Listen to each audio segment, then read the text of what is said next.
people don't like me because of how I look or how I speak. Like me understanding British people helped me in my job search as well. So the way I did it was literally in third year. The number one reason I'd say that international students are not getting jobs is because of the truth is, Matthew, that it's hard to get jobs here, but it's very possible. I probably applied to over 250, 300 jobs over the course of 3 years. My exact strategy of how I landed a job at KPMG, visa sponsored job.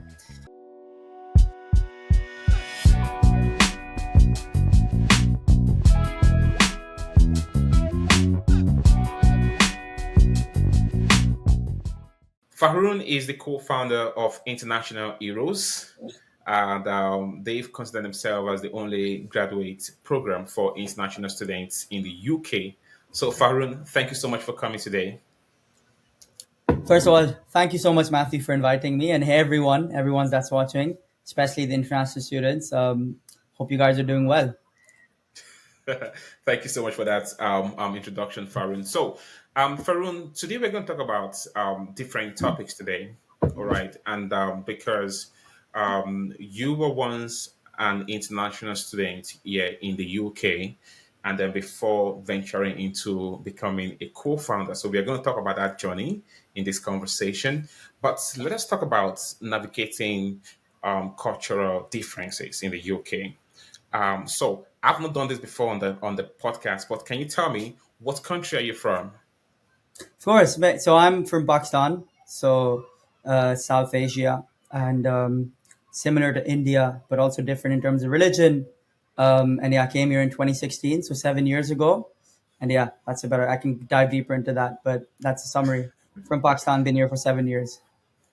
The reason why I asked that, Faroon, is because of we want to talk about navigating cultural difference. All right, and it's very important that international students are aware that the UK culture and their culture are two different, things. So it's going to be very enlightening for them to hear about your journey, Of course. how you transition from coming from Pakistan to the UK, and how did you blend in? Because I mean, you are doing well with your business, but we are going to come there. Okay, Of course. Of so course. what are some of the common challenges that international students face when adapting to a new cultural environment, and how can they overcome these challenges? I mean, let's talk about your experience first, and you Yeah, can I was also gonna say. probably talk about maybe some of the international students you've worked with. Of course, mate. Yeah, I think the best way to answer this is to literally tell me about, can tell you guys about my story, right? So, I struggle a lot. Like I've anglicized myself a bit since I've been here. But to be very honest, when I moved here, first of all, I moved here when I was like 18, so pretty young. And when I moved here, my flatmates were British. And when I moved here, I remember like first day we were in the kitchen chatting a bit. I was telling about how I came from Pakistan, and my dad came to drop me, and he met my dad, and then my dad left, and he's like, "Oh, have you ever been away from family?" I was like, "No, it's my first time." He's like, "Oh yeah, don't worry, mate. Like you like England," and he's like telling me about the stuff here, and he's telling me about the nightlife, and like he's telling me about Freshers Week and stuff. Um, and then I'd remember like that was like the first few days, and then we sort of got to a point where like the semester started, and like he did a maths degree, which is quite challenging. I did accounting and finance, was also quite challenging as well. But I imagine maths was a bit more challenging. And when I'd go to get groceries or something, and we'd be like cross each other, he'd say, "You all right?" And he'd say that, and I'd be like, "What do you mean by you all? I am all right." Like, and they'd say that, and I would be like, "What does this person mean?" And like I've had some other people say it to me as well, and I'd be like, "Is this like a backhanded like is this like a snarky comment? Is this person being like discriminatory towards me? Like what does it mean?" It took me literally like 6 months to realize, oh, "You are right" just means like how are you? And yeah, like honestly, that was just it's just insane. Like I remember, because I was so young and naive, I used to take it personally. I used to think, "Oh, these guys are like, they don't like me because I'm from Pakistan and stuff." But then, like, time is the best of healers, right? You just realize that, he didn't mean anything wrong. He's a lovely guy. He's doing really well now. He's an investment banker. The honest truth is, it's just cultural difference, right? And that's just one of many things. And then I got used to it. In fact, by second year, I used to be like, "Yeah, you're right, mate." And then, I'd say it to people. But yeah, that's a bit of a story, like a huge shocker to me. For the first 6 months, I thought they just, I was just in my head thinking, "I'm not good enough." And they were just literally saying, "How are you?" right? So it wasn't their fault. It was sort of my fault, right? So it took me a few months to just learn that. Thank you so much for that, Farun. It's quite interesting, when you just mentioned that. I mean, it's funny right now because I mean we've been here for a long time now, so we understand what your right means. I mean, I'm sure you're not going to be the only student who had experienced that, and it's very Sure. important that listening to you now, they will be able to have a better understanding. But now let's come to this. How important is it for international students to understand and respect the cultural norms and value of their host country? Oh yeah, 100%, 100%. I think like most international students, and I can imagine a lot of like Pakistanis, Indians, Nigerians as well, but they don't feel that sense of belonging. They go into like a comfortable environment, which means they just go and hang out with their Pakistanis, or they're in their bubble, and they call this like a mini Pakistan in England, and they just hang with their people, which is a good thing, but it comes with its bad things as well. It means you're isolated. You're not really learning from the culture, right? Hmm. So it is super important because I think that's what I did, and it was only until like I'd say the literally the first 6 months I was in my flatmate a bit, and then I made some Pakistani friends in so I came here in September. Let me give you a breakdown. Came here September 2016. I didn't really meet many. I met some Pakistanis in October. Didn't really hang with them. I just hung with my flatmates who were British. And then like November, December, I just like fully immersed myself into just Pakistanis and would just hang with them. And then I did that until like mid second year or so. But mid second year is when I discovered like other people from like other races, Europeans and some British people. Um, and only then when my life started to get a bit better, when I really understood, what their jokes or what they're about. And that's when it really helped me in my job hunting as well. Like first, all of first year and all of second year, I would only get interviews, always get rejected. Hmm. It was a huge struggle, right? And it went hand in hand. Like me understanding British people helped me in my job search as well. So the way I did it was literally in third year, I didn't move in. In first year, I lived with two guys, right, for the first 6 months when I moved another accommodation, but that was mixed. But long story short, in third year, fast forward, I lived with four, like three British guys and one Chinese guy, but he had been in England for like 12 years. He was quite British. And that was where I learned the most. That's where I got my graduate job at KPMG in London. That's where I also did really well in my exams. I also got into a nice relationship. So the long story short, I feel like really emerging myself and learning about like cultures outside of Pakistan really helped me. Right, I still had my Pakistani friends, but I Hmm. just instead of giving it like 99% of my time to just Pakistani friends, it was more like 50-50 percent of my time with my flatmates and 50% of my time with my Pakistani friends. You should have both, right? One, just Yeah. having British friends isn't good enough because then you will still miss your people from your own country, but also just having Pakistani friends mean you're missing out on you know mingling and learning from other cultures, especially if you're in England, right? You need to mingle with them to actually break that cultural barrier, right? So did I answer your question, by the way, Matthew? Farron, yes, you did, because you've been able to give a very practical experience there. So what I'm going to ask is this, and I'm sure this is part of the questions that the audience would also want to know.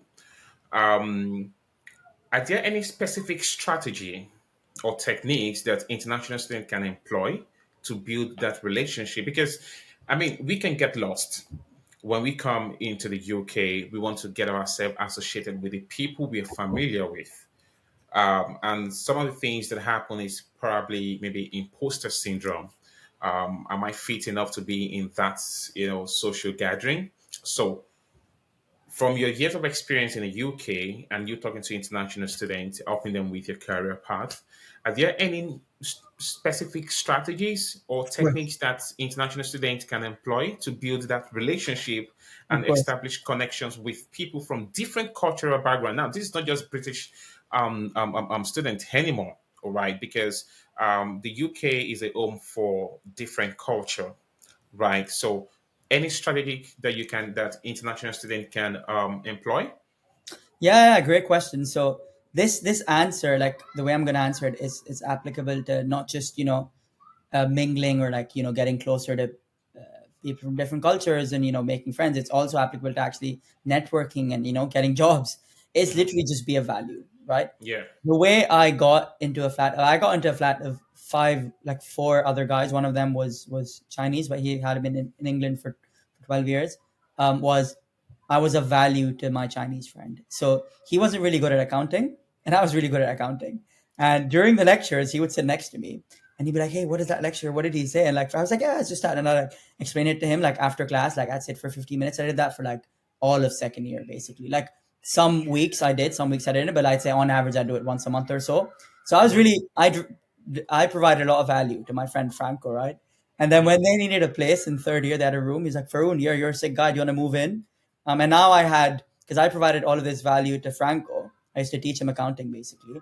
Yeah. And he used to help me with the gym stuff as well. He used to work out a lot. um, he came up with at the end of second year, I could either move in with my Pakistani friends. They really wanted me to live with them, and then I also had Franco, who was like, "Yeah, Franco, you should come live with us." So I generally, the honest answer is just provide value. If you're in a lecture room and there's this smart British guy that's got some internships, his parents got, he's really smart guy, but he also has connections, and now he's got an internship at Goldman Sachs. Just generally be a value to him. If you see he's struggling with a question, or so be like, "Hey man," like literally just make a guess. Be like, "Hey," even if he's not struggling, he'll still appreciate it. Like, "Hey man, I saw that you were asking a question. I actually have a technique of how I solve these questions," and show it to him. Don't ask if he wants it. Like the key to networking is you provide value first, right? You don't even ask if you want to provide value. You literally just give them the value, and then I'd say 8 out of 10 times they're going to reciprocate. So that's the general advice, right?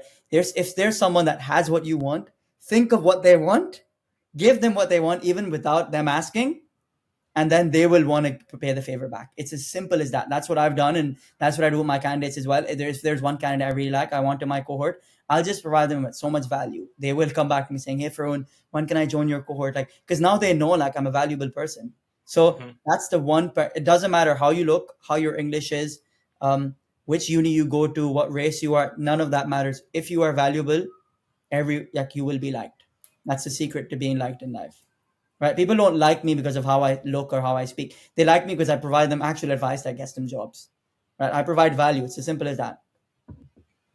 Hmm. That's very. But let me ask a question, Farun. Are you an introvert or you an extrovert? That's it. So, Matthew, I want to flip this on you. I want to ask you, what do you think? Do you think I'm an introvert or I'm an extrovert? I mean, we've had a conversation before, right? Before this podcast. Okay, but Yeah.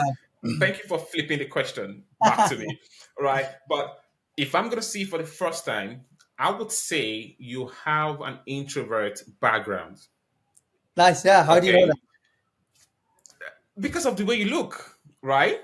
Okay. And I would say because of the way you speak too, all right?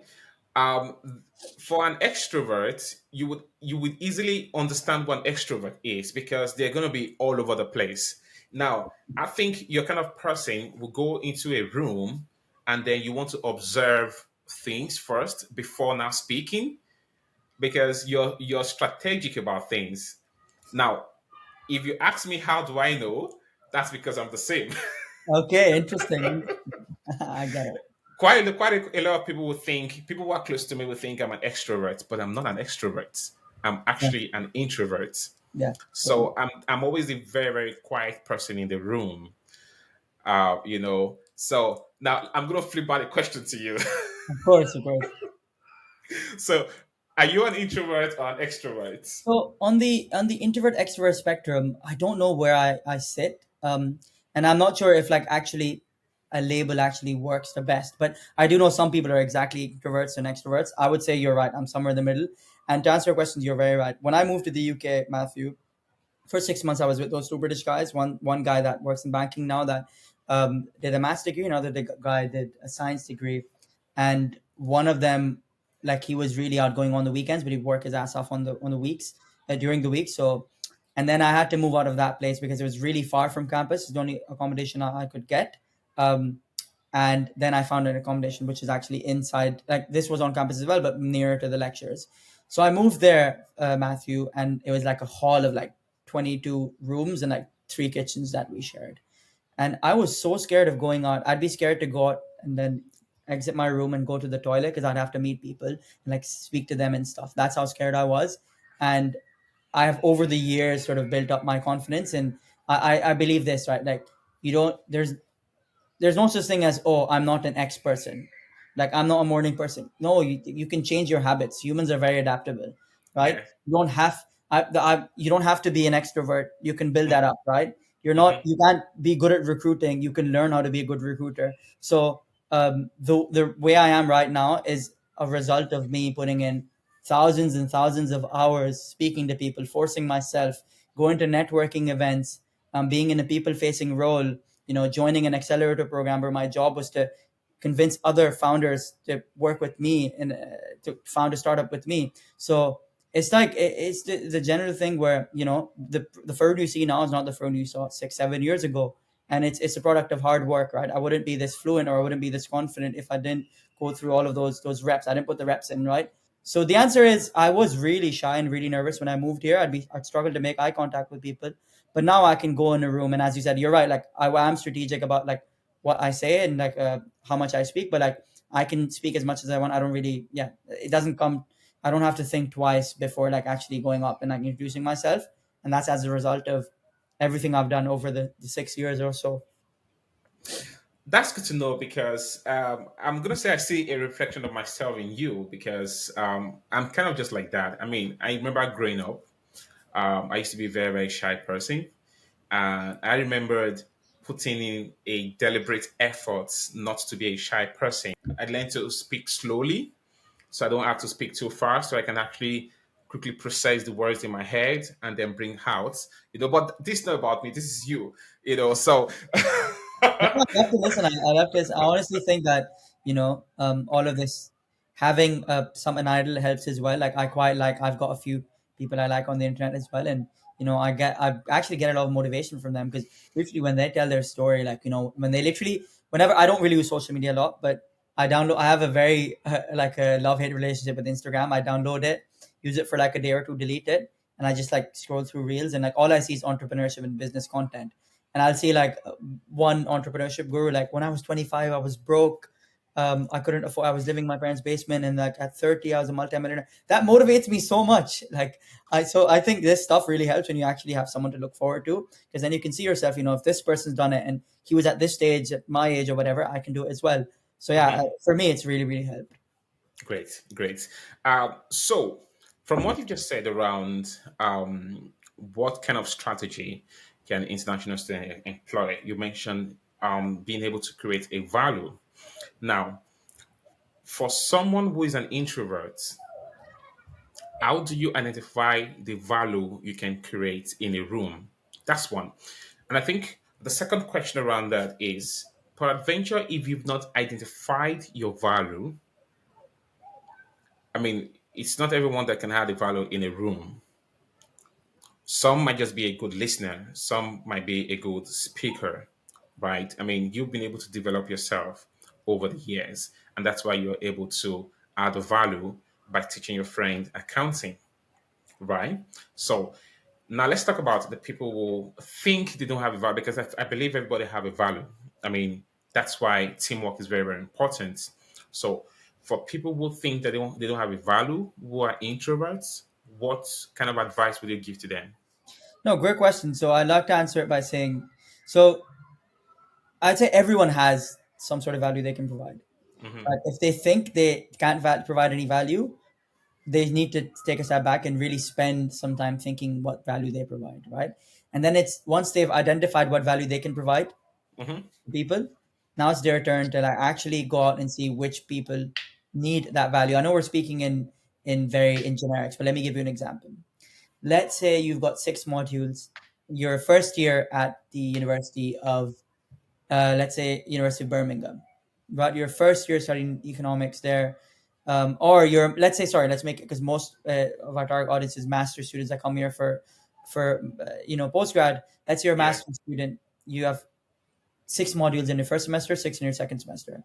You're shit, and sorry for my language. You're really bad at 5 out of those 6 modules. There's one that you're probably good at. There's one that you're good at, right? There's one that you're good at. Chances are a lot of people are not good at it, right? There's gonna be people that you can help, right? Mm. You need to identify those people who are struggling, who are at the back, who, let's say, no one wants in their group courseworks. They probably are struggling with this module, but they probably did an undergrad, they have some internships on their belt, they worked at a nice company, they could be a value to you if you literally just help them with their struggles in a course. This is a very, very basic example.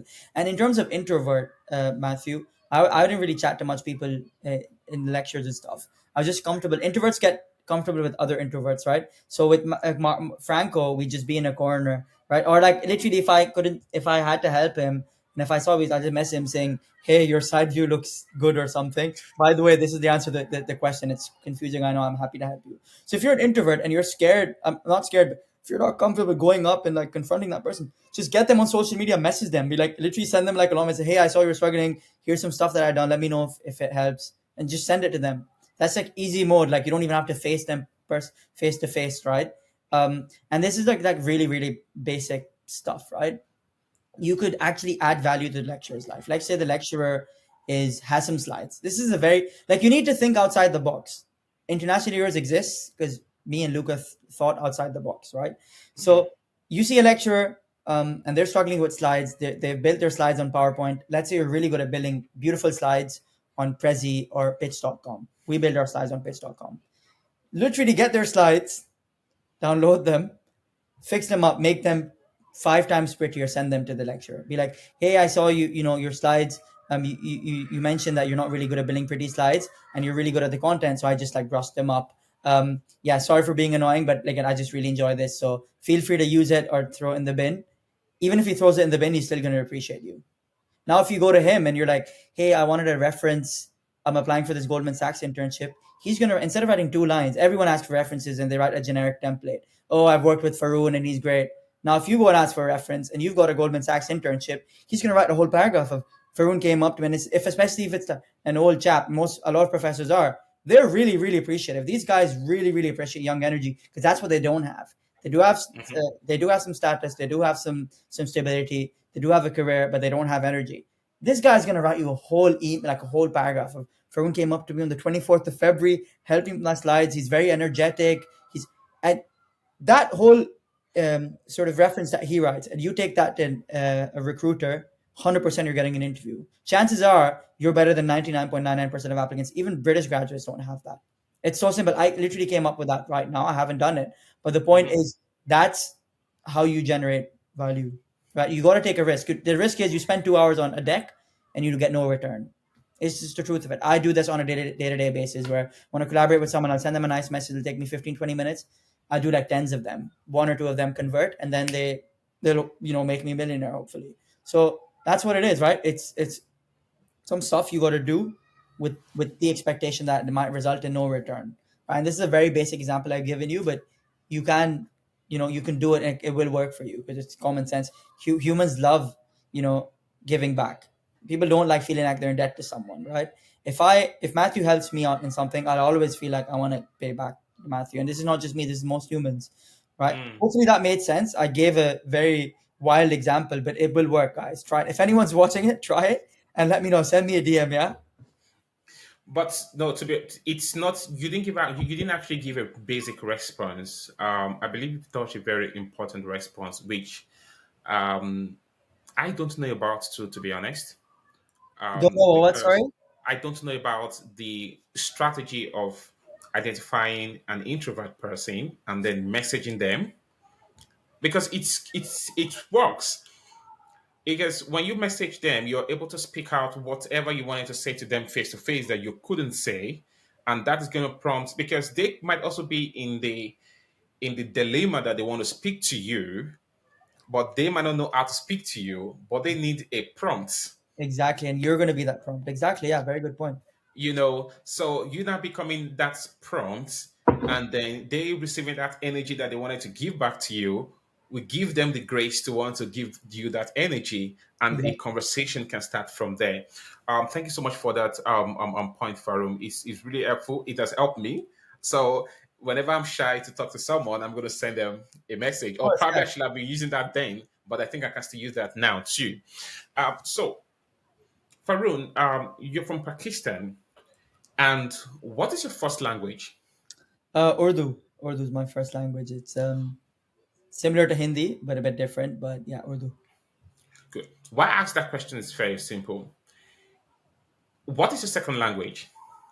Um, it's interesting. You could say English is my second language, but yeah, So I can probably say English could be the second or third language in Pakistan. so in Pakistan, you could say the thing with the difference between India and Pakistan, Matthew, is this: in India, you're right that basically English is quite common. In Pakistan, Urdu is very very centralized, so everyone speaks Urdu. Hmm. Literally everyone, even people in the villages, will speak some Urdu, and English is like reserved to like the people that went to private schools, right? People that went to private schools and good schools, and people that go to average schools, they won't speak conversational English. So yes, 80% of the public would not really speak English. They can read a bit of it, and 20% of it will speak decent English, if that makes sense. It makes sense. Now, let me ask you off the topic question.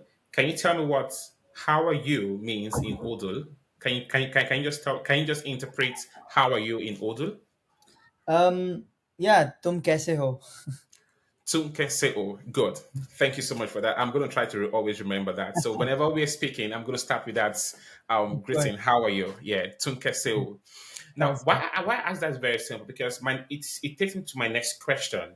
All right, is that a lot of international students who are coming to the UK, their first language is not English. Yeah. Okay, so how can international students overcome that language barriers when it come into the UK? No, great question.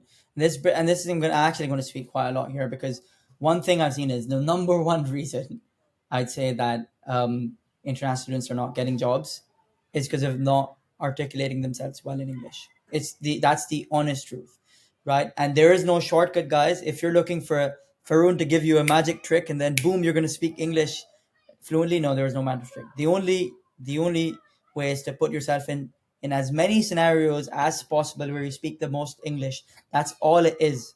You want to make friends whose first language is English. This is people from England, from Hmm. Ireland, from Canada, Australia, New Zealand, maybe probably not, maybe Hong Kong, maybe. But these kind of nations, you want to be close to them, and you want to be speaking as much. Let's say it takes. Let's break it down, right? Because I love numbers.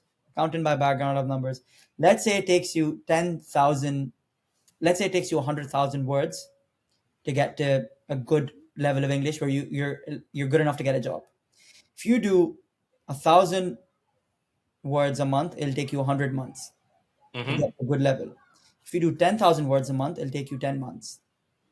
So just maximize the number of words you can speak a month in English with a native English speaker, and your English will get very good. This brings me on to the number one mistake international students make, Matthew.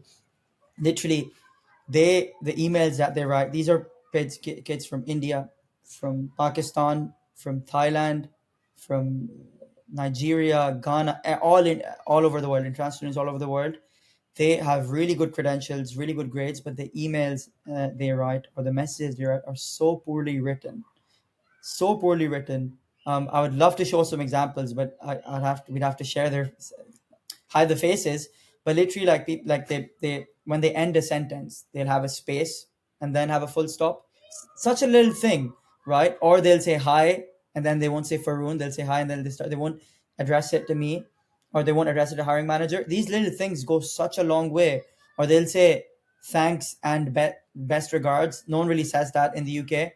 So if you're in England, you need to speak the language of England. You need to speak not just English, you need to speak English the way it's spoken in England, right? Instead of Hmm. saying do this, you say feel free to. There's little things like that, and that's how the stuff you do, which makes you fit in well. And international students are really, really struggling with that, and also articulating themselves well in interviews. So if I ask them a question, the biggest thing I've seen is they'll go on and on and on. If I'll ask you, tell me about yourself, a British candidate will know that they need to speak for like 2 minutes. Sometimes they'll go 3 minutes.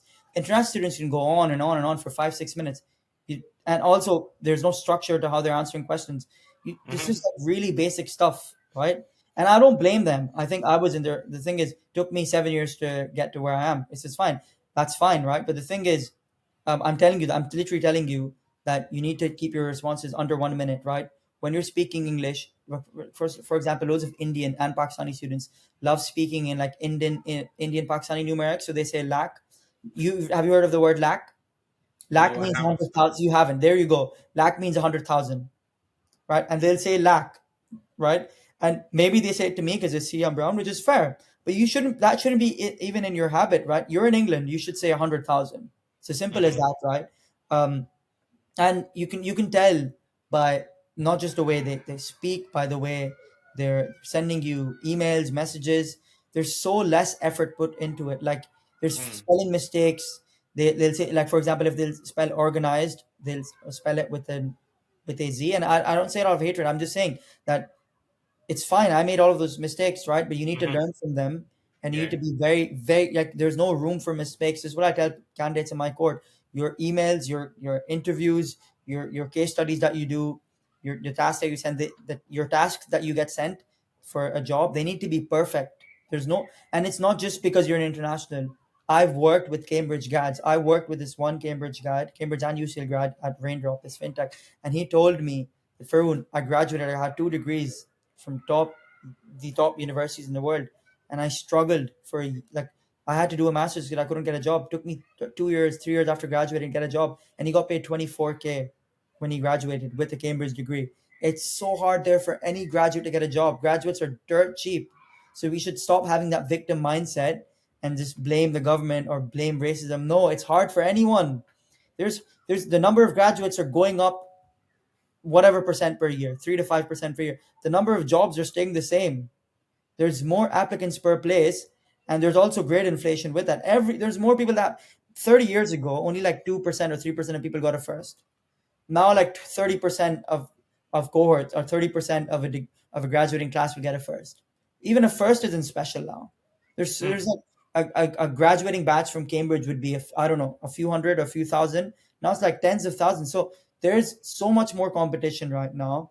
There are so many more smarter people. Everyone has the grades, everyone has those internships. You have to stand up. You can't make mistakes and expect to get a job and blame the recruiter. No. If you were them, you'd also reject yourself, because I've seen, and I would feel that as well. But now I'm on the recruit, and now I'm not. I call myself a recruiter, but more of an entrepreneur. But you know, I'm seeing these hundreds and hundreds of applicants, right? And I can see why these people get rejected because of the mistakes they make. And if I could choose like 10 people out of 400, we chose 10 people from over 400 people for our cohort now. And why would I pick someone that makes mistakes in the emails and the messages they send? Why would I pick someone that's late to a call? Also, this is the number one thing as well that international students do. They're late to interviews. They won't even acknowledge it. They're late a few minutes and they won't even apologize, which be like, it's fine. But like, if you're late, first of all, you shouldn't be late. Second of all, if you're late, you should apologize. And third of all, you need a visa sponsorship. You should be there before the call starts, right? I was an international student. I was never ever late to interviews, right? And if I was late or so, I'd apologize in an email or just Mm-hmm. as I'm so sorry. Like if I had an excuse, I'd say it. If I hadn't, I would make it up. But like, I'm so sorry, something happened. This doesn't normally happen, and I hope this doesn't hamper me getting to the next stage. So there's the little things, and the international students get the little things wrong. They're so easy to get right. They're so. We've gotten 6 people out of 8 people offers in our first cohort, and we're not doing it. I mean, we're working hard, yes, but we're just making sure they get all the little things right. They can't just be good. We make them do everything at every stage when they're applying for jobs perfect, and that's how they're getting the offers, right? We've got Zaki that got 2 offers, right? This is an international student, and he's getting sponsored for one of them, right? It's not magic. He just made sure he put in the effort for everything, right? Every stage, every email, every interview, every assessment. Mm-hmm. And I know I've gone on a long tangent here, but all of this stems from communication, right? If you're late to something, if you're late, email them saying, I'm so sorry, I'll join 3 minutes later or so, right? Make sure you address them. Make sure, if English isn't your strength, use Grammarly to fix your emails, right? Use a tool, use GPT to fix the English in it. It's so less effort, it's free, but you don't do it and then you blame people. I would reject anyone. I don't care about their race, their gender, how they look, their accent. If they make mistakes like that, they're not getting a spot on the international hero scoreboard. It's as simple as that. Thank you, Farwan. I mean, I think you've touched on you've given a bit of an answer to my next question because we've spoken about the challenges with international student when it comes to language barriers. All right. So, explicitly, can you tell us what kind of techniques, all right, what specific language learning techniques or resources that you can recommend for international students who are trying to enhance their language proficiency? I mean, to bear in mind that you're right with what you said. It's very important that international students are able to articulate their value to an employer or to a Very important. recruiter. Yes, I very mean, important. not just international student alone. Every job seekers is very important Mhm. for them to be able to articulate their value to a potential employer or a recruiter. I had a guest in one of my podcasts, and the guest said, "I keep saying this because it was shocking for me when he told me about this, that a percentage of international students prefer to take a part-time job in a warehouse because they wouldn't have to speak or communicate there. So sad. And they just go there, do their work. At the end of the month, they get paid. So they don't enhance their communication skills. And I had another guest on the podcast. She said her first part-time was a retail. She's from India.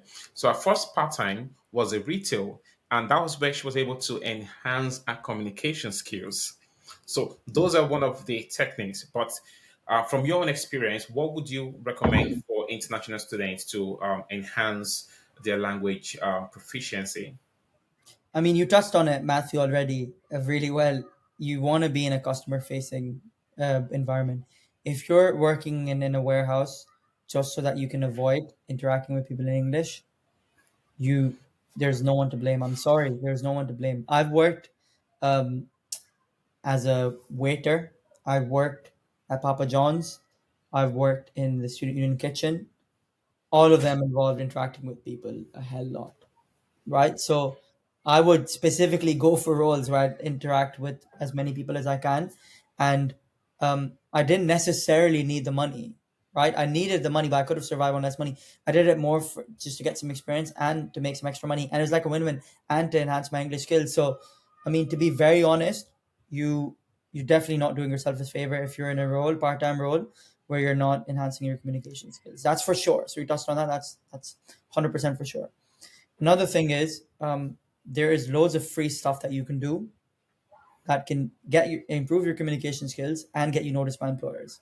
There is if you're on any campus in like you're at any most universities in the UK, they have careers fairs or they have networking events on campus. There's at least one a week. At least we had multiple a week, right? Let's say you're at a bad university, not a top university. There's like once one a month. Going Hmm. to those events, you can get free food. That's first thing. Second thing, you can go there, speak to recruiters, and literally, even if they don't offer you a job, tell them exactly what you look for. What can literally go up to the hiring manager? Thank you so much for coming. I love how you spoke there. By the way, you've got I quite like your shirt, nice shirt. But actually, like John, I want your honest advice. Like, what mistakes do you want me to avoid when I'm applying? What does a successful candidate look like? First of all, you're enhancing your communication skills. You've also most of the times, a lot of the times, there's free food, free booze there. Second and thirdly, you're also being noticed by a recruiter, and you're learning what to do to get a job. Hmm. And most of them are free. Literally all of them are free. There is stuff that you can do for free. You need to just put yourself out there and try. I always try and get like value from stuff, right? If I'm in, if I'm doing stuff in my business, there's a lot of stuff that I'm doing right now that's unscalable that probably couldn't do this when we're at, let's say, 1.5 million in revenue, but I'm doing it right now because it's going to get me there, right? So think of stuff long term. So these events, I would think of it as it's like hitting multiple birds with one stone. Free food, also getting noticed by a recruiter, also enhancing my English skills, also can make friends there. Think of it that way. This is just one example I gave you. Another example is just literally in if someone speaks really good English, and if there's someone you're like, yeah, I actually quite like that guy's English. I like the way they speak. If you could literally just go up to them, be like, man, like I quite like your accent, man. What do you think I should do to speak like you? First of all, they're gonna feel so flattered. No one said that to me. If someone said to me, I'm gonna be like, damn, I like this guy. So they're gonna feel so flattered. And they might even if they don't give you tips, they're gonna like you. And chances are in England, usually people with good accents are quite posh. So their chances are you now they're gonna know you. Now if you need them, they're gonna help you because you've given them a genuine compliment. And also if you genuinely, this is the thing, you need to give people genuine compliments, right? If Mm-hmm. someone actually, and then when you give a genuine compliment, they can feel it. If it's people can smell flattery or bullshit like that. If you genuinely like their accent, say, like you need to mean it, and you can come across as with your energy and the way you deliver it, they're gonna feel like damn, they're gonna go home, they're gonna remember it. They're gonna remember it for years. In fact, you can meet them 10 years later, they're gonna remember that person's never probably gotten a compliment on his English. If you give him that, the point is that there's so many ways to enhance your communication skills. I could list hundreds of them, right? Mm-hmm. The crux of it is you need to put yourself out there and you need to make sure you're speaking English as much as you can with native English speakers, right? Because it's going to help you in any way possible. Because the better your English is, the higher your chances are of landing a job in the UK. It's as simple as that. Even if you're an engineer in the interview, you need to speak English. If you cannot take an idea from your brain and articulate it out from your mouth in as few words as possible, succinctly, in a I'm struggling now, it's just ironic, but in a very succinct, in a very like logical way, you will struggle to get a job. And you'll also, even if you get the job, you'll struggle to like stay there and like communicate with people. So it's just like you've touched on something really, really important, which is not just your written communication skills, not just your verbal. You need to make sure your written communication skills are really good as well. Look at people who are successful on LinkedIn. It's free. Someone that Mm-hmm. where let's say you want to work at, I don't know, I work at KPMG. Let's say you want to work at KPMG. Look at how they make posts on LinkedIn. Think of it like, if I want to be in their shoes, if I want to be where they are, I need to write English like them and try and write posts like them. Even if your English is bad, find a way to write posts like them. Find a way to message like them, right? When I say find a way, I say you can use GPT, you can use Grammarly, you can use so many tools, right? And then compare your post to his, to that person's post, right? And that's just a very, very basic example, right? So not just verbal, also your written communication skills need to be on point. Think of it this way: read through once you're about to send someone a message or you're about to make a post, read it once, and you should literally be like, "There's only room for one mistake. That's it." Mm-hmm. There should be no mistakes. But if there's two mistakes, then I've lost a chance. If the recruiter wanted to interview me, they say two mistakes. That's what we teach in our sessions.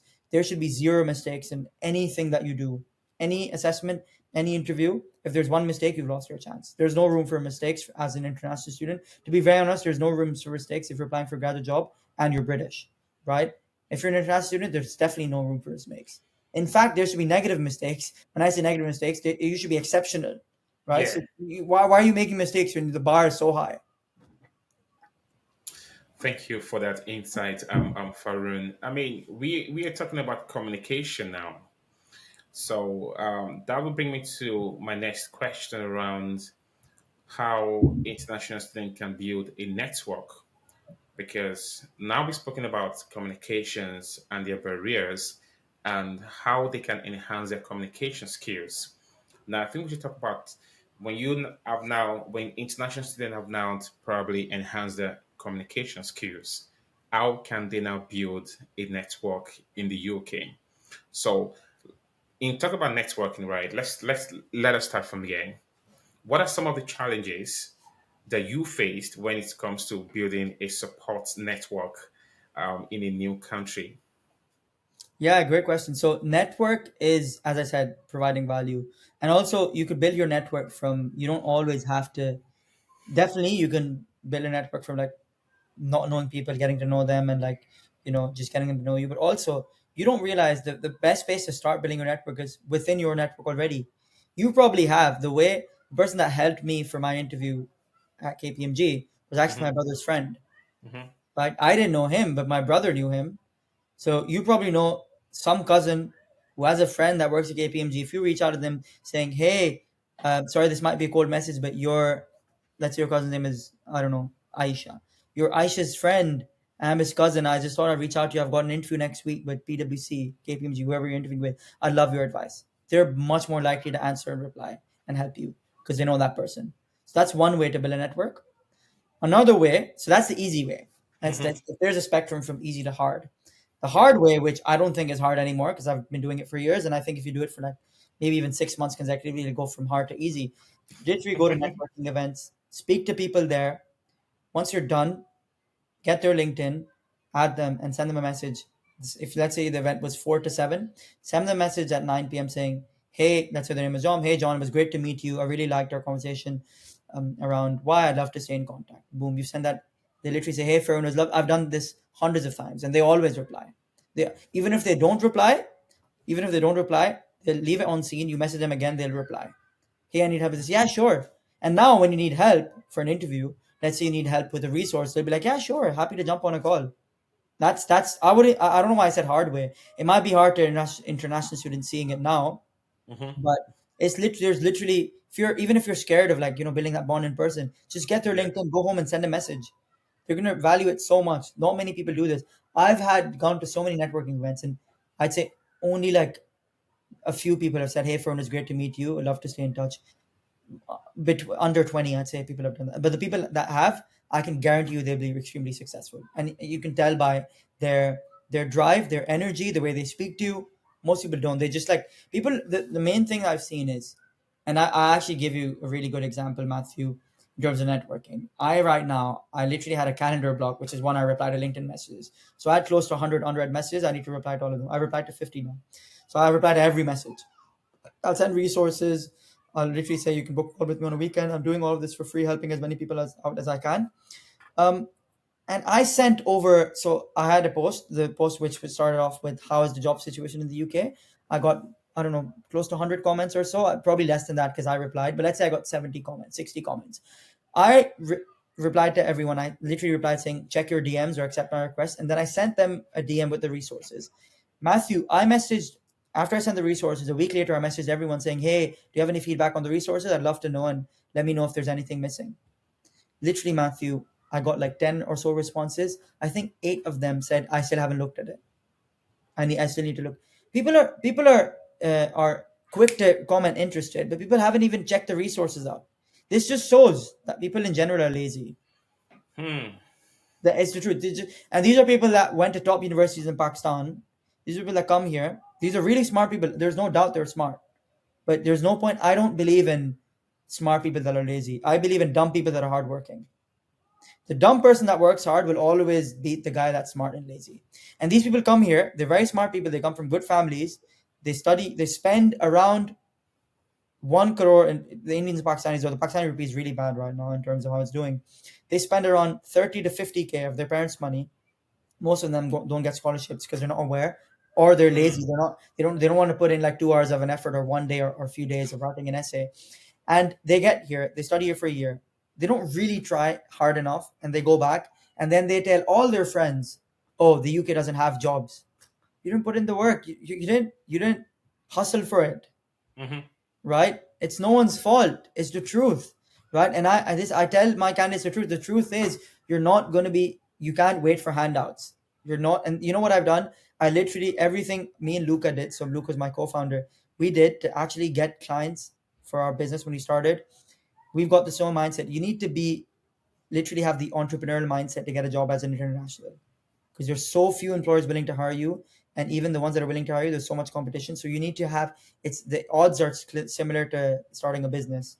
You need to reach out to hundreds. You need to do so many interviews, practice so much, then you'll get one yes, right? So that's the honest truth, right? You can't be lazy. You can't wait for handouts. And in terms of networking, it's not easy. I know I've spoken a lot and I going on places, but to answer your question, Matthew, to summarize all of it, is networking is just hard work. Just hard work. You connect with 20 people, you send 20 of them messages, at least half of them will reply, and then let's say a few of them will jump on a call with you and maybe help you for an interview you have, or maybe even refer you. It's a numbers game, right? So that's the advice I'd give if you wanted to build a network. First, within your own network, maybe your cousin came to the UK, they knew some people. If you don't, go to networking events, meet people there, add them on LinkedIn. When you're home, send them a thank you message. Literally, if you want, I can send you templates as well. I have them. If anyone's watching this, message me. Literally something like, hey, John, it was lovely to meet you. I loved our conversation around X. X could be anything you talked about. I'd love to stay in touch. That's it. Hmm. Full Hmm. stop. That's it. Or a smiley face. That's it. It's 2 lines. It's less than 100 characters, less than 150 characters or so. And now you're if you message again, they're much more likely to want to help you. And if you message them saying, hey, I've got this interview, I'd love to jump on a 15-minute call for advice, they might be like, yeah, I'm busy or so. You'll be like, oh, no problem. All can I send you like literally send them a whole message saying, hey, is this the right way to answer this question? I just want a yes or a no. And even them saying yes to something that you like, maybe let's say you're planning answers for question, goes a long way. Because now, first of all, you've confirmed that your answer is correct from someone that works at that company or is a banker or whatever. And second of all, now you'll have the confidence in your answer because now it's been confirmed by someone that works at that company. So the truth is, Matthew, that it's hard to get jobs here, but it's very possible. It's very possible if you put the work in, you'll get multiple offers. I'm hopefully by Monday I'll have two candidates that received two offers in my first quarter and international heroes. Right? These are internationals whose visas are expiring in less than 18 months. Right? And both of them are visa sponsored. I'm really, really expecting another offer on Monday, but the only way they got it is by hard work, is by doing dozens of those messages, so much, being consistent every day, applying every day, following up. So that's what it is, right? If you're looking for a handout, you will not get a job. If you're willing to work hard, you will get multiple offers. As simple as that. Thank you, Farhoon. I think you've been able to touch the two part of my question, which is the the challenges that international students face when they want to build a support network and how they can actually build it. And what I see from part of the things I was able to get from what you said was the follow up. When you have the conversation or you meet someone in maybe in a room or online, you should follow up. 100%. And it's quite very interesting what you said around putting a resource out there for international students, and then you yourself now following up, then now coming to a realization that eight from the 10 of people you reach out to follow up have not even opened the resources. People like yourself cannot spoon feed them because Exactly. the UK is quite a very competitive Very, economy. very, very true. So international students or any job seeker has to be they have to be on their A game to be able to get whatever they want to get out there in their career. So the world at large is competitive. So you cannot be successful when you keep staying in your comfort zone 100%. and want people to spoon feed you. So thank you so much for that insight, Farron. So now you've spoken about the challenges of networking and how they can actually network, right? Do you have any recommendation to international students looking to expand their network and find mentorship? Do you have any recommendation for maybe any resources or an organization that they can be part of? Of course, of course. So, I can get take my I can take everyone back 5 years or so. So, to literally tell you my exact strategy of how I landed a job at KPMG, visa sponsored job. Great. Um, there's this resource that is, I think, very underrated in the international student community. British graduates love it. You've probably heard of it, Matthew. It's called the Student Room. The student room is Yeah. so powerful, Matthew. I would literally read through threads and threads of KPMG assessment centers or HSBC assessment centers where people have literally given you a whole 2,000 word essay of exactly what happened on the day. So I went to the assessment center knowing exactly what would happen. I knew the exact case as well because literally people said, "Oh, it's a case." I still remember I did my assessment center 5 years ago in October 2018. Literally, the whole case was on an energy company, and people had written all of that down. It's an energy company. There's going to be 20 pages, 45 minutes, very time pressured. Literally, if and let's say, and I would just Google KPMG Assessment Center because KPMG had so many assessment centers and hundreds, thousands of people had attended them. Usually, I don't know, anywhere from 10 to 30% would get an offer, roughly. And people would write their experience because the volume was so high. But let's say you apply to a small company. Let's say the company's called, let's say there's a graduate scheme by this SME called, um, I don't know, Bridge Partners or whatever, small consulting firm. But there's still going to be 20, 200, 300 people that applied that probably got to that census center.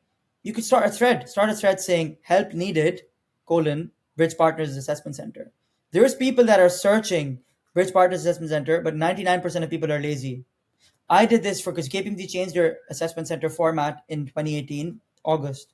In 2018 July, right? I created a new thread, KPMG Assessment Center, September 2019 intake, because I applied in 2018 for the 2019 intake, and then because they changed their format, and I created the whole thread, and I tweaked it there. I was like, okay, anyone that's coming that's done an assessment center that needs help, this is my number. I'm creating a WhatsApp group. So I had a WhatsApp group of 100 people, right?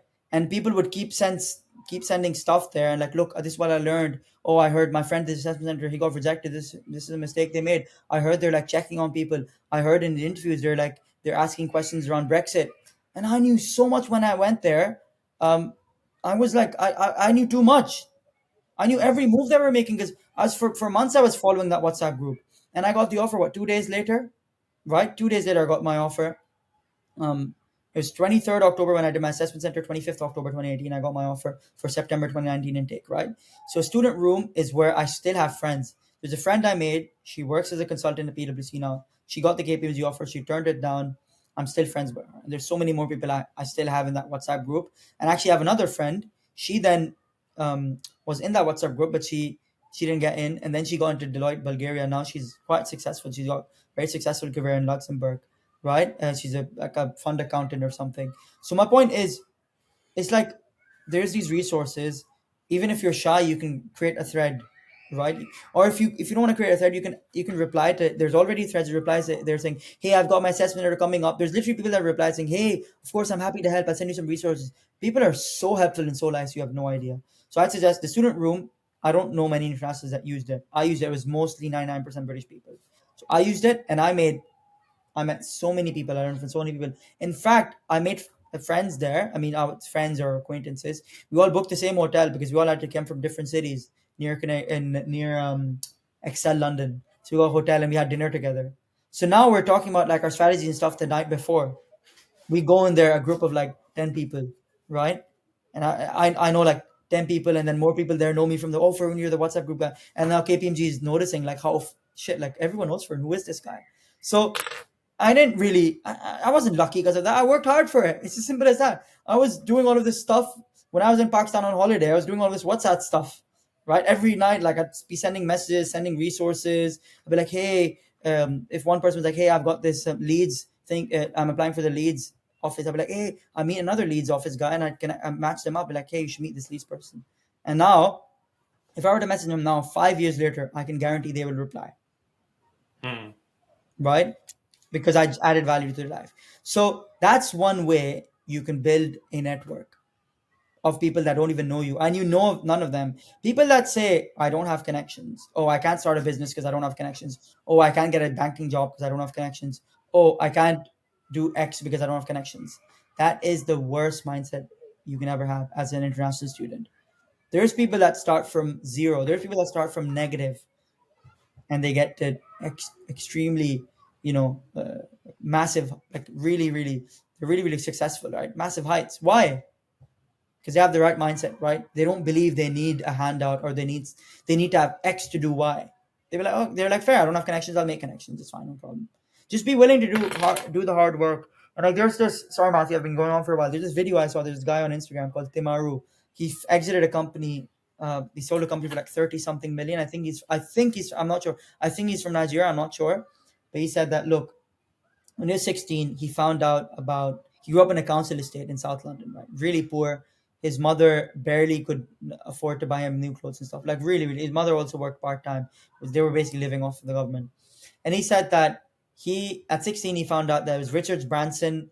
There was Richard Branson, James Caan, and another like one billionaire, multi like 8-figure millionaires coming to a speaking event, and he couldn't afford the ticket, right?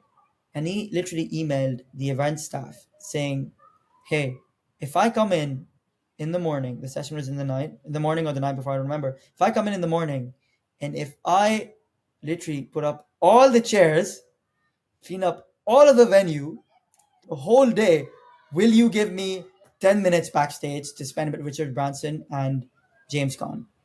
They said yes. Hmm. This guy brought his energy and nothing, and he got backstage with a billionaire. There's people that spend hundreds of thousands to get 5 minutes with Richard Branson just to close a deal. He got it for free.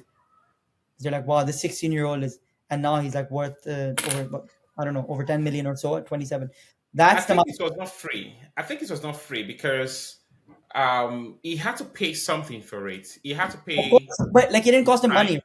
He Yeah. didn't cost him money. My point is, he didn't have to pay cash. So Hmm. if you're broke, you're not completely broke. You still have time. If you can offer your time, you're right. He had to pay for it, but he paid for it with his time. Anyone could pay for something with time, right? Anyone could do it. So my point is, I could have sent that email, you could have sent that email, Matthew, but we never thought outside the box, right? And that's how he got 5 minutes of Richard Branson. And he said he gave me some really, really good advice um, about business, and he said it still stuck to him. Wow, I love that story you just shared. You know how he gave his time and his energy to clean those chairs and getting behind stage with Richard Exactly. Branson. You know how many people want to see him? Yeah, exactly. Wow. Thank you so much for that. I mean, we've talked about the networking bit of it now. There should be um, a result in networking, right? You should have a strategic plan in networking. Now, let's talk about how can international students land a graduate job by the time they become a graduate? Of course, yeah, that's a great question, and I've made a couple posts on this, Matthew. But I'm pretty sure most people have read it and they've forgotten it, or um, they haven't really acted on it. So, Matthew, I started applying for jobs the same month I landed in the UK, right? So my flatmate who did a master's degree was applying for investment banking internships. And the first week I was like, "What are you doing? Like, we should chill, have fun." He's like, "No, I need to get a spring week. If I don't get a spring week, I won't get a summer internship." First month or so, I thought it was crazy. By week four, I started applying as well, right? I started applying. I never got a spring internship. Applied to probably over 100. I don't know, tens, between 50 and 100. Never a spring internship is a 1 week internship. You get paid peanuts, but it's very powerful to have in your CV because most spring interns then get a summer internship at a bank. Never got that, right? I then I started from the start of second year. So I initially came here for a 4 year course where there's a placement year and third year. So you have a full Okay. year placement year. You've probably heard of them, Matthew. But in 12 months, you do a placement year, but they're very powerful to have on your CV because then once you graduate, you've got 12 months of experience. You're very employable. And then at the start of second year, I was applying for third year placement years. So from the start of like September 2017, I was applying for placement years. I started in July 2018. Applied to loads. I got to the final PwC stage. So I get to interviews and I get rejected. I somehow got to PwC's final stage, assessment center stage. Second final stage or final stage. Went to Birmingham, got rejected. In third year, I was like, okay, I've had enough. Now I will start applying from the summer, Mm, right? mm, And I started applying in June. Like this was like I was doing let's say 5 to 10 hours a week, every week or every other week from first year. At the start of second year ended and third year was about to start, I couldn't get a placement, which means I went from the 4 year course to the 3 year course. So now think of it, guys. I have 12 months or so, or like let's say until October 2019 to get a job, and I started in June 2018 religiously every day, 3 to 5 hours, doing research, doing tests. I used to do these situational judgment tests and stuff. And I got onto the student room, replied to messages there, created my own thread for the new KPMG Assessment Center, and applied to KPMG whilst I was in Pakistan. um, I then I got to did all the tests, passed that, got an audio interview that was remote, sent that in. Then I had I think a recorded video interview. I passed that. Then I got invited to an assessment center, and I was like, okay, I've got to the assessment center for 2 months. I had a whole mm. Google Doc. It's got like 20 pages in it. Where I made a list of every expected question, prepared for every question there. Spoke to my brother's friend that worked there. So the long story short, the answer is I probably applied to over 250, 300 jobs over the course of 3 years, right? And that's how I got that one job that I got, which was super smooth. KPMG kept passing each round, was as a result of all the rejections I got. So the advice I give is you need to start applying from day one. Okay, you can take the first month off to set up your bank account, to set up, get a housing, make some friends, understand how to feed yourself and like navigate. From month two, you should start applying. On average, I've seen it takes 300 to 400 jobs for people to get a job. 300 to 400 rejections to get their offer, Matthew. And if you apply to 30 jobs a month, the simple math say it will take you 10 months. If you apply to 10 jobs a month, it'll take you 30 months. And 30 months aren't enough because your visa is going to expire. Or you'll be on your graduate visa, but then you'll only have like 8 months left, so you won't get a job. So you need to apply, you need to put in at least 10 hours a week, from at least 10 hours a week. You put in, let's say, 5 hours on the week, 1 hour or so each every day, and then 5 hours on a Saturday. Sunday, you can have fun. If you do that consistently, should have a target where you do, 5 applications a day, 25 applications a week from the Like that's still a lot, but if you still even do 20 to 25 a week from the first month or so, you would probably have a job by 8 months. As long as you're learning and you're not keeping on making, you carry on making the same mistakes, regardless of your uni, because you get better with each rejection, right? That's how simple it is. So everyone that got jobs with us in 4 weeks, 5 weeks, yes, international tutors helped them, 100%, but it was their hard work. It was like, for example, Zaki graduated July 2022 from Bristol. He got his job offer in April, in April, early April. So it took him what, close to 10 months or so. With us, it took him about 4 weeks or so. But it was all of his efforts over 9 months that he learned.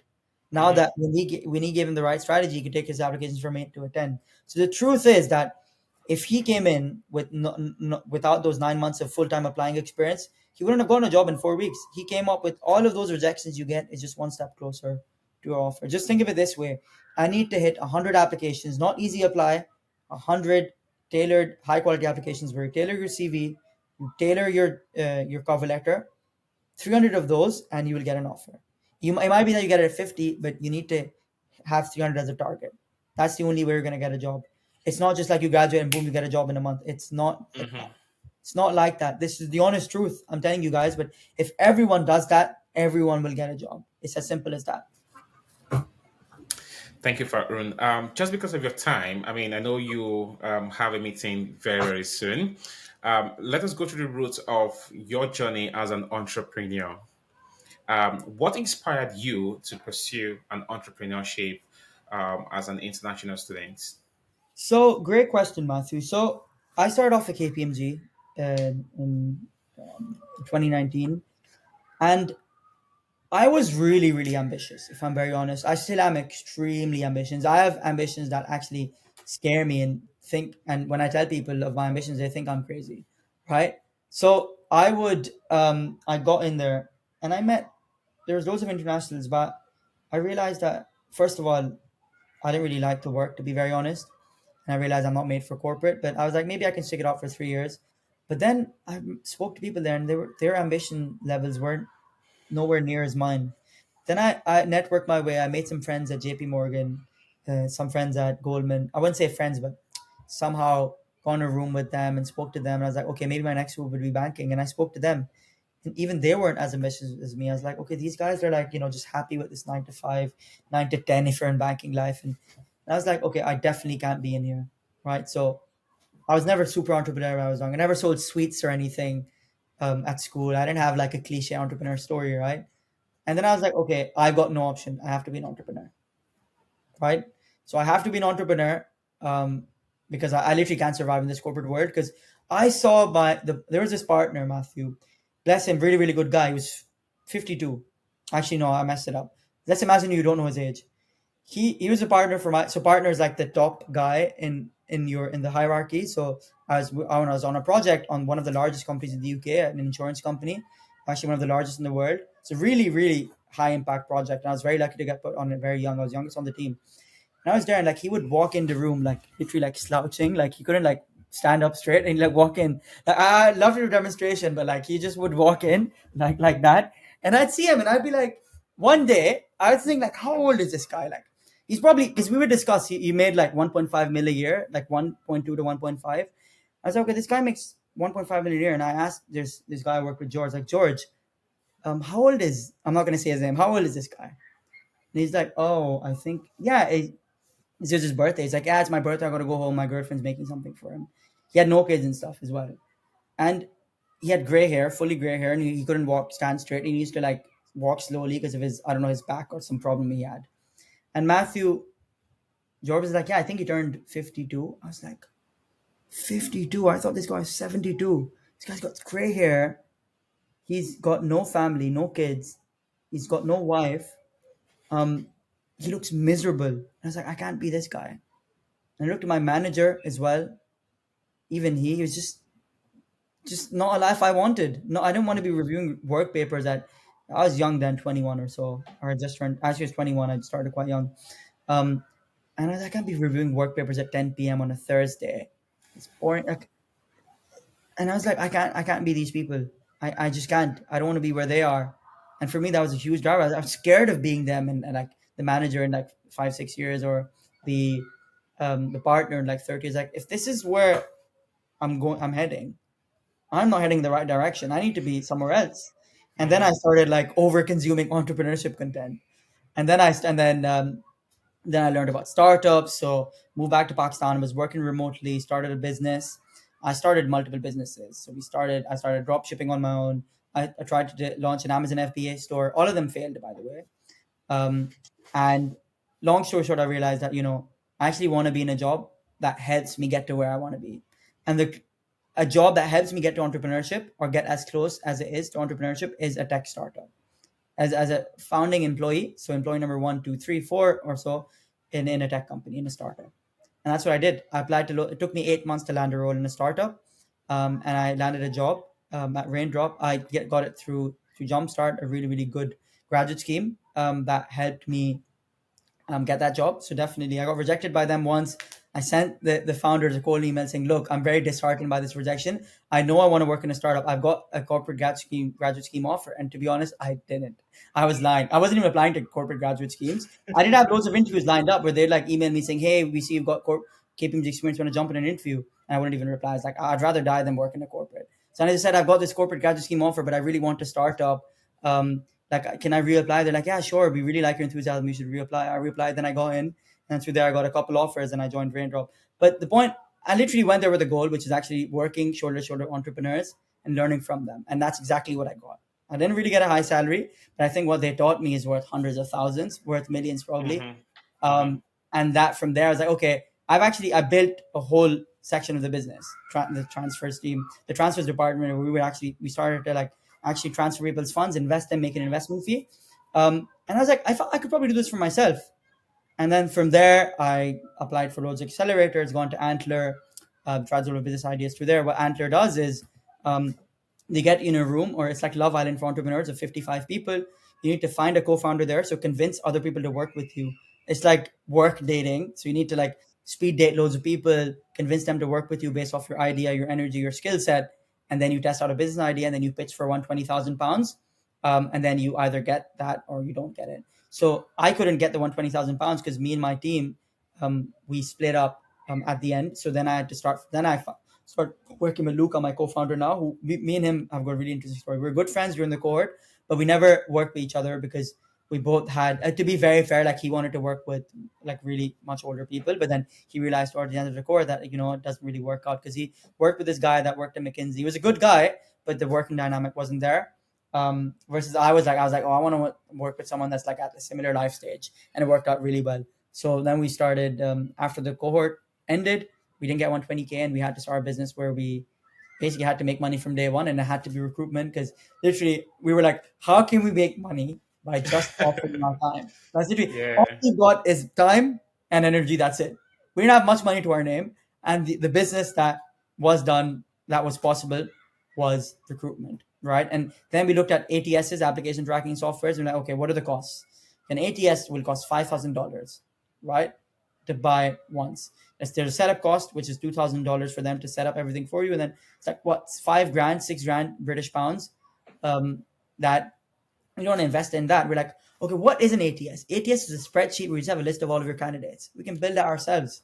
So we built ourselves an Airtable for like less than $23 a month, right? And then Hmm. we started, and then we're in business, right? And then we got our first land in our first week, and we started with sales heroes. Our goal was to get people into sales roles because we realized sales roles are the only roles you can get into, make a lot of money, and you're not judged on your academic background. It's not like, okay, you need to have a Bath or Cambridge or whatever degree to work in consulting. If you're ambitious, you can work hard, you can make six figures in sales, right? And our goal was to get those people in sales, which are really, really hardworking but don't even know they're good enough for sales.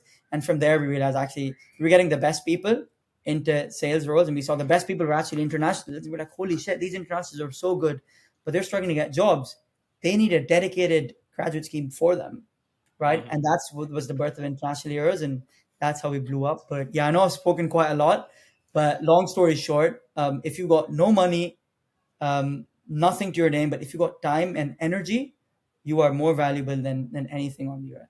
And that was what we had when we started International Heroes. That's all we had, and that's the only thing that's helped us grow. Thank you, Farhoon. I don't want to take your time too much because I know that you have an appointment very, very soon. But just on a very last note, I mean, we've understood your journey as an entrepreneur, and it quite makes sense because it still talks about your consistency and you being persistent.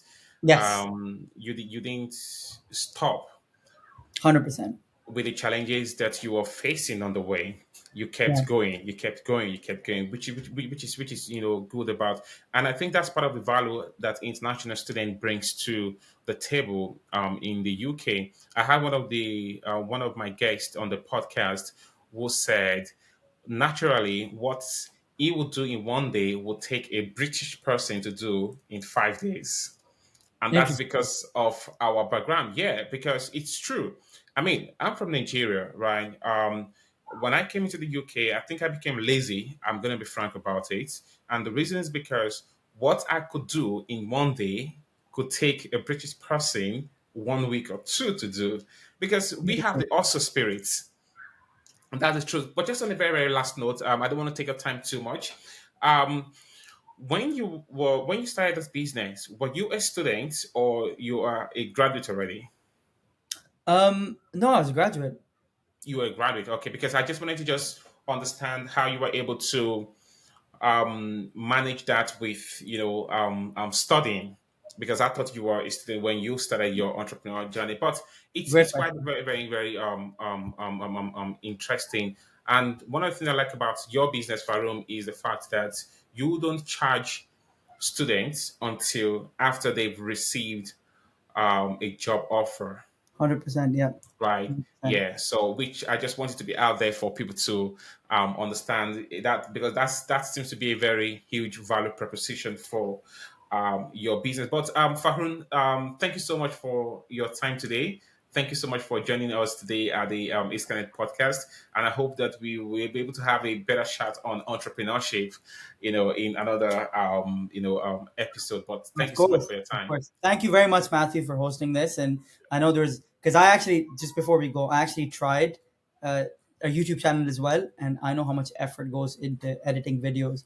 My first video took me like 2 days. I spent like there's one video I spent like 20 hours or so, even more than that, 8 hours each day for 3 days just to sort of edit one video. I know how much effort goes into editing and uploading a video. So massive respect, Matthew. I know you're gonna upload this on YouTube. You're gonna have to edit stuff out, clean stuff. You're going to render it. It's going to take a lot of effort. So I genuinely appreciate all of your effort. And I know that you will blow up. Hard work always pays off one day or the other. My entrepreneurship journey started in 2020. It's been 3 years now. And we're only starting to see money come in now. Like literally, we're paying our first salary next month, right? So this is 3 years of hard work. And it's been Luca the same. Luca started entrepreneurship right after graduating. And he's been trying since actually 2019, 2020 or so.